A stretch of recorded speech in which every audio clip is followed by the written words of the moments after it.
ils ont quand même qualifié ce qui avait été généré comme étant une œuvre originale qui peut être protégée par le droit d'auteur. Et donc là, ça chamboule un petit peu tout le marché. En France, aujourd'hui, on a le règlement européen, l'AIA Act, qui oblige à juxtaposer une petite mention quand tu génères un contenu avec de l'IA pour dire là, tout de suite, là, ça, ce que vous êtes en train de regarder ou consommer, c'est de l'IA. À des fins commerciales notamment. Et si tu veux développer un système d'IA qui sera notamment basé sur ce type de contenu protégé, t'es pas censé pouvoir utiliser le contenu sans l'autorisation de la personne. Okay. Et elle est censée pouvoir retirer à tout moment, si jamais elle te donne l'autorisation, son consentement. Le fait de créer un deepfake, c'est pas illégal. C'est l'usage qui en est fait, qui potentiellement peut être condamné et condamnable par la loi. Où il y a eu une énorme arnaque au président. Il y a eu plusieurs représentants d'une entreprise qui avait été deepfakés, je ne sais pas si ça se dit, mais qui avait été du coup imités par de l'IA en visioconférence. Et en fait, ils ont demandé à un employé de faire un virement de 25 millions de dollars. Chose qu'il a faite. En Chine, il n'y a pas longtemps, il y a eu la qualification de... Tu es la vraie Inès Bédard ou tu es un deepfake? Non, je suis la vraie. Ça me fait penser tout à l'heure quand tu parlais de propriété intellectuelle par rapport aux différentes API et ainsi de suite. Il y a des vraies questions qui se posent, et notamment deux thématiques que je trouve très intéressantes. Le deepfake, donc comment on fait maintenant pour reconnaître un vrai du faux, et la propriété intellectuelle. Donc, tu as dit l'IA va être entraînée par rapport à d'autres données. Donc si elle est entraînée par rapport à mes données, à qui appartient en fait le modèle qui a été entraîné et puis l'utilisation future? Bien sûr.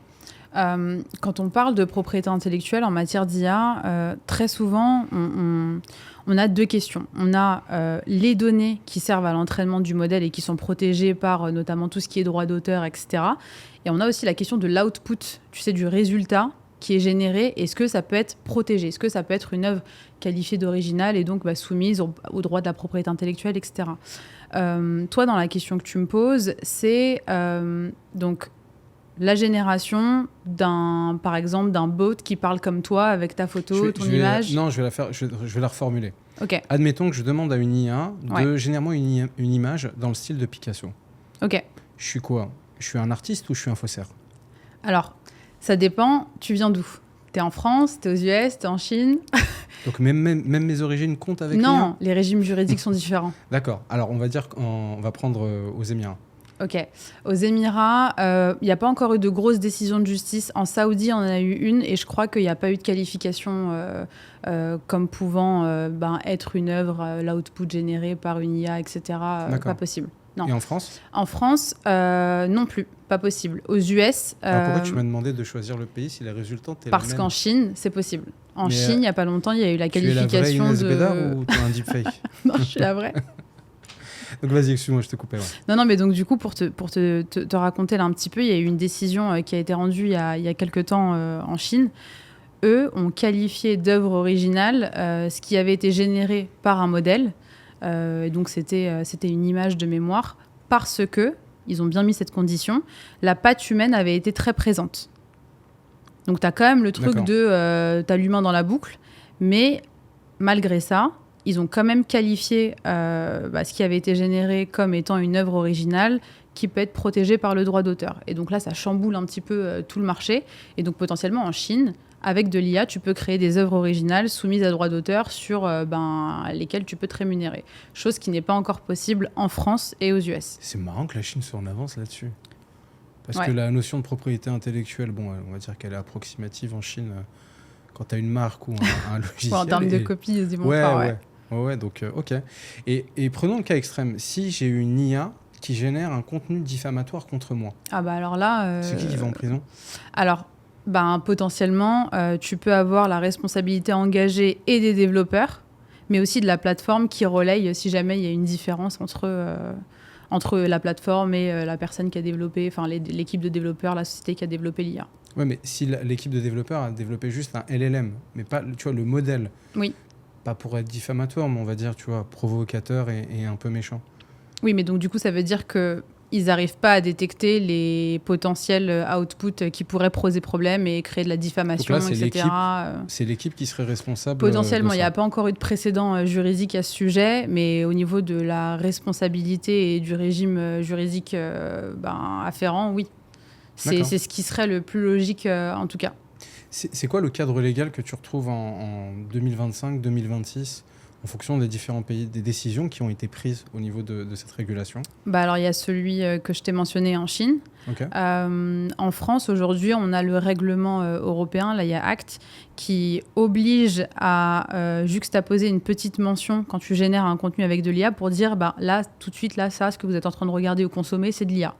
Donc, en gros, ça t'explique que c'est un peu faux et que ça a été généré par une machine. Il y a un peu ça aussi aux US. Il y a certains États qui ont commencé à prendre des textes et ils ont cette obligation aussi de transparence vis-à-vis du end-user quand du contenu est généré par de l'IA. Après, je ne sais pas si tu consommes un peu les réseaux sociaux. Moi, en ce moment, j'arrête pas de voir plein de vidéos où tu ne sais pas si c'est de l'IA. Enfin, il y a plein de choses qui tournent. Donc, c'est en train d'être mis en place. Ce n'est pas encore en vigueur à 100%.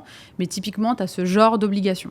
Et après, ensuite, si toi, par exemple, tu vois un jour ta tête, ton contenu, ta voix ou quoi, ou qu'est-ce repris et que y a une atteinte à ta personne, à ta dignité, à ta vie privée, etc., t'intentes un procès et le procès sera réglé avec comme base le droit pénal qui, tu vois, qualifie notamment en France de plein de délits, là, ceux que je viens de te mentionner, et la personne qui en sera responsable devra en répondre devant la justice. D'accord. Parce qu'aujourd'hui, c'est vrai que tu as énormément d'outils qui peuvent te créer des fakes, donc des fois, c'est amusant. Tu prends ta tête et puis tu te fais parler une autre langue. Mais en fait, ça, c'est pas interdit. Ça, c'est complètement légal de faire ça. Je sais pas si tu as vu, même Macron, il a fait ça comme l'an dernier, je crois, pour nous souhaiter bonne année, où il avait fait une vidéo avec... Exact, ouais. C'est légal. C'est pas le fait de créer un deepfake, c'est pas illégal. C'est l'usage qui en est fait, qui potentiellement peut être condamné et condamnable par la loi.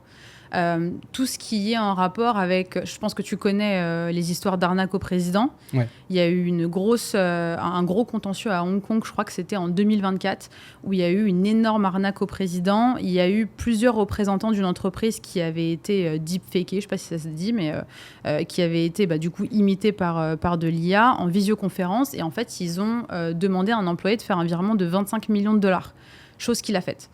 Et donc du coup là aujourd'hui il y a beaucoup plus de contrôles qui sont faits dans les entreprises, notamment avec des audits, etc., quand on utilise ce type de meeting avec les visages d'un tel, etc., parce qu'en fait on se dit que potentiellement s'il y a eu une demande d'un virement qui a été fait, du coup il remonte un petit peu, est-ce qu'il y a eu des meetings en amont, est-ce que c'est de là d'où vient le besoin, etc., etc. Mais il y a aussi d'autres sujets de deepfake qui potentiellement causent des problèmes catastrophiques. C'est tout ce qui est là en ce moment, je crois que j'ai vu dans la presse il y a 2-3 jours un sujet autour de ça, c'est tout ce qui va être lié au contenu pornographique. Tu as des visages de personnes qui sont juxtaposés à des corps dans des films pornographiques et du coup, il y a des gens qui découvrent ça et qui se voient dans ce type de contenu-là. Et donc là, typiquement, ça génère un contentieux. Il y a eu une grosse affaire en Espagne, je crois, en 2023 autour de ce sujet. Et je crois que c'était des mineurs. Et donc là, tu vois, une condamnation pour manipulation, usurpation d'identité, parce que je crois que ce contenu-là avait été aussi utilisé après pour un peu, tu vois, extorquer de l'argent, enfin ce genre de choses. Et donc, tu as des condamnations qui arrivent sur le volet pénal, parce que le crime, le délit de deepfake n'existe pas. Comme je te disais, c'est légal. Par contre, ce qui est illégal, c'est l'usage qui en est fait derrière. C'est comme les couteaux, c'est que tu as le droit d'en avoir à la maison. C'est ça. Maintenant, tu ne vas pas les utiliser pour tuer. Mais la problématique, c'est que les outils existent. Donc, en fait, c'est un peu la course à l'armement. Ouais, comment tu régules tout ça. Voilà, c'est comment tu régules. Alors, maintenant, tu as l'IA qui est capable de faire plein de choses. Et puis, on a même créé des IA pour faire la chasse à ceux qui n'étaient pas certifiés. C'est une bataille sans fin. Potentiellement. Après, peut-être que, comme je te le disais, pour l'instant, il n'y a pas de régime défini concernant les deepfakes. On se base sur un droit un peu plus classique qui est le droit pénal. Peut-être qu'il y a des choses qui vont arriver, des règles qui vont arriver. En tout cas, là, à date, la seule règle en la matière, c'est vraiment de mettre une mention sur le contenu qui est généré pour indiquer que, effectivement, c'est généré par de l'IA et c'est faux. Alors, quand tu parlais de l'exemple à Hong Kong, c'est la hantise d'une entreprise, tu vois, de prendre le PDG d'une boîte ou... on va dire en fait son porte-parole et et de lui faire dire des âneries. Ça a des vrais impacts financiers. Comment tu fais pour gérer ça dans une crise et comment tu fais pour l'intégrer, tu vois, dans la gouvernance d'une entreprise ? Je pense qu'il faut sensibiliser un maximum les collaborateurs, les employés, leur expliquer que ce genre de choses peut arriver. Avant, c'était via téléphone où l'arnaque au président existe depuis très longtemps.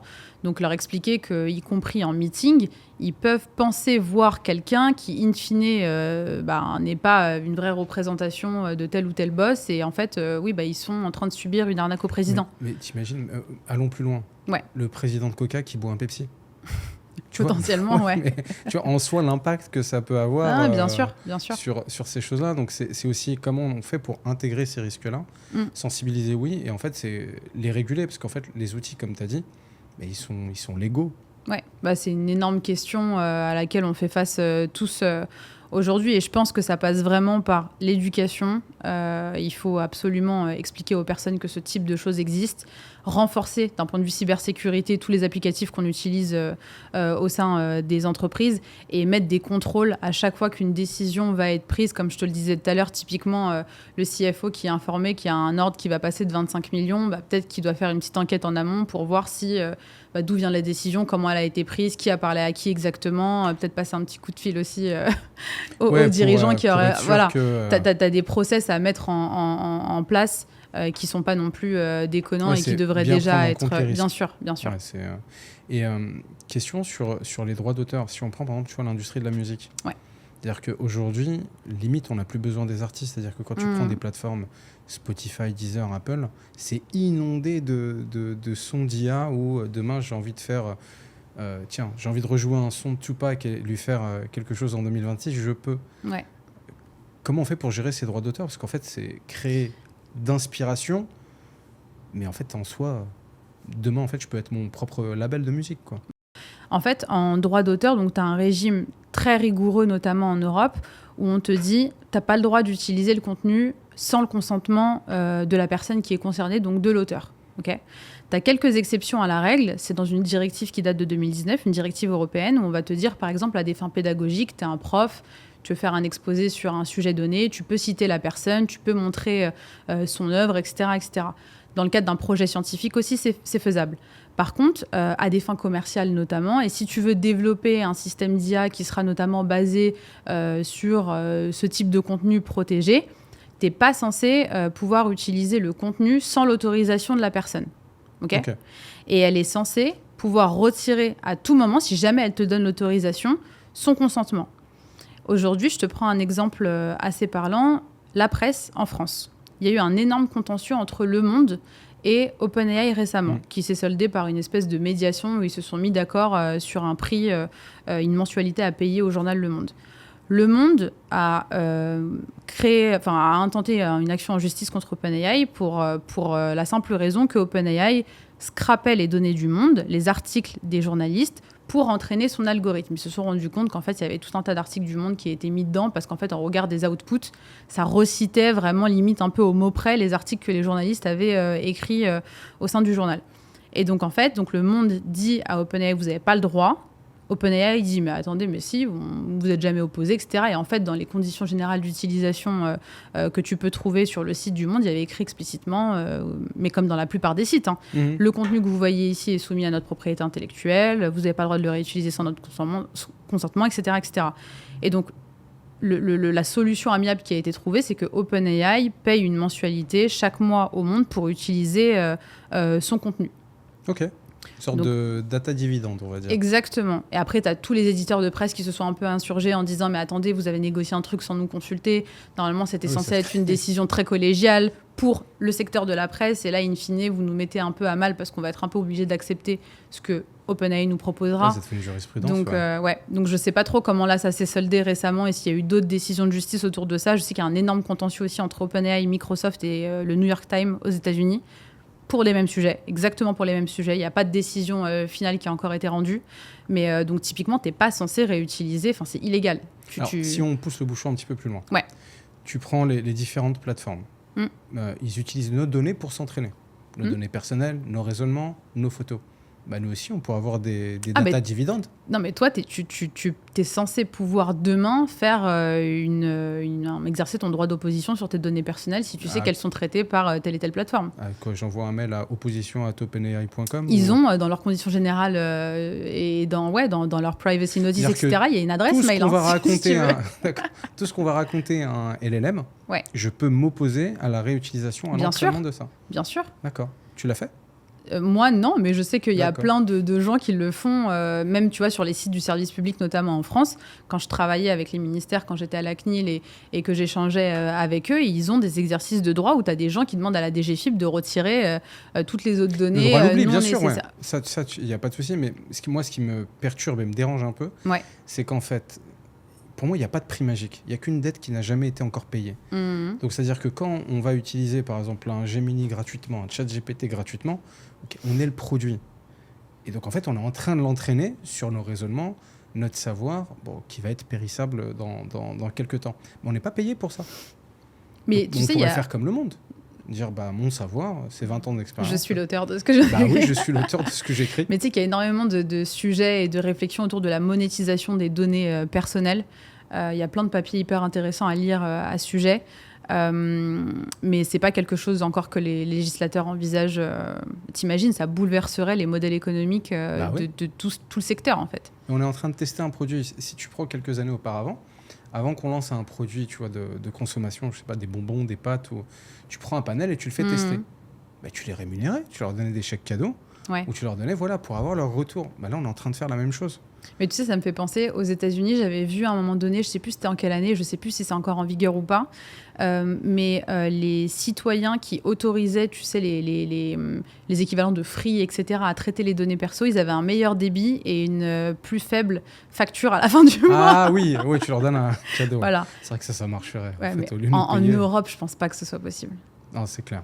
Ici, je sais pas. Franchement, je sais pas. Mais moi, c'est toujours la question que je me posais, vraiment ce côté de répartition de la richesse et du partage. Mais tu vois, ce qui est intéressant, c'est que autour de ce sujet, en fait, c'est bien qu'on se pose la question aujourd'hui, y compris comme ça, tu vois, sur est-ce qu'on monétise ou pas les données, etc. Mais c'est vrai que ce sujet du modèle économique, il a vachement émergé avec ce sujet du droit d'auteur. Tu vois, et de la créativité autour de l'AI et tout. Et en fait, aujourd'hui, il y a des grosses réflexions qui sont menées en France, notamment via le ministère de la Culture et d'un conseil qui a été nommé, je crois que ça s'appelle le CSPLA, le Conseil supérieur de la propriété littéraire et artistique, qui écrit des papiers, qui réfléchit en collégialité, qui invite aussi des éditeurs de presse, des gens qui bossent dans des labels, etc., pour réfléchir au modèle économique de demain. Comment on propose un modèle économique viable pour les artistes, tout secteur confondu, mais aussi pour les éditeurs de logiciels, d'IA, qui doivent continuer d'innover et se rémunérer et continuer d'utiliser des données qui sont importantes. Donc, par exemple, typiquement, l'une des solutions qui serait, qui est un peu push en France, ce serait de créer des espèces comment on appelle ça ? Des espèces de grands bacs à sable de données où ils pourraient se servir un peu, je ne sais pas si c'est gratuitement ou pas, mais typiquement ouvrir, tu as les archives nationales, avec tout un tas de données potentiellement libres de droit qui pourraient réutiliser, etc., etc. Donc cette réflexion autour du modèle économique et comment, d'un côté, on va nourrir l'innovation, mais aussi préserver les droits et les libertés de tout à chacun, elle est en train d'être discutée. La balance, elle est... Alors ça tombe bien qu'on parle argent, ça va me permettre de parler de l'avenir des gens dans tout ça, notamment en entreprise, des salariés.